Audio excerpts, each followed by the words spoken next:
Assalamualaikum warahmatullahi wabarakatuh.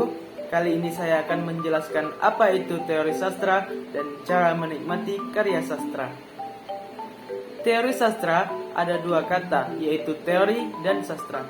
Menurut KBBI, teori adalah pendapat yang didasarkan pada penelitian dan penemuan, sedangkan sastra atau kesusastraan adalah bahasa kata-kata yang dipakai dalam kitab-kitab. Jadi teori sastra secara sempit diartikan sebagai suatu studi sistematis mengenai sastra dan metode untuk menganalisis sastra, sedangkan secara umum teori sastra adalah ilmu yang mempelajari prinsip hukum dan kategori serta kriteria karya sastra.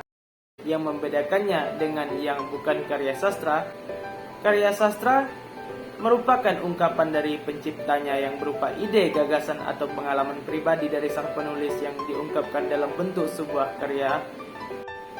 Oke, lanjut ke bagian cara menikmati karya sastra. Jadi ada 4 cara menikmati karya sastra. Yang pertama, teori struktural genetik, yaitu mengaitkan dengan pengarang. Teori struktural genetik memberikan perhatian terhadap analisis intrinsik dan ekstrinsik pada karya sastranya. Dalam struktural realisme genetik mencakup 3 hal. Yang pertama, aspek intrinsik teks sastra. Yang kedua, latar belakang pengarang. Yang ketiga, latar belakang sosial budaya serta sejarah masyarakatnya. Cara menikmati karya sastra yang kedua yaitu dengan pendekatan objektif. Menikmati karya sastra dengan mengutamakan kenyataan teks sastra sendiri. Pendekatan objektif adalah pendekatan yang mendasarkan pada suatu karya sastra secara keseluruhan, mengutamakan penyelidikan karya sastra berdasarkan kenyataan teks sastra itu sendiri.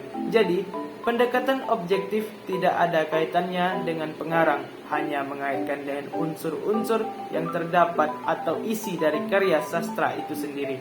Dan cara menikmati karya sastra yang ketiga adalah dengan pendekatan pragmatik, adalah pendekatan yang memandang bahwa karya sastra digunakan sebagai sarana untuk menyampaikan tujuan tertentu kepada pembaca.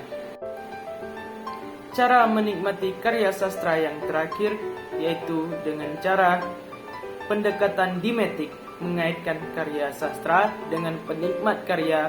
Pendekatan menetik adalah pendekatan yang mengaitkan pengarang dengan masyarakat. Pada pendekatan menetik memandang adanya hubungan antara karya sastra dengan masyarakat.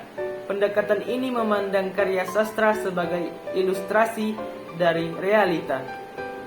Oke, mungkin itu saja yang dapat saya sampaikan pada materi yang pertama dari teori sastra. Sampai jumpa di konten selanjutnya.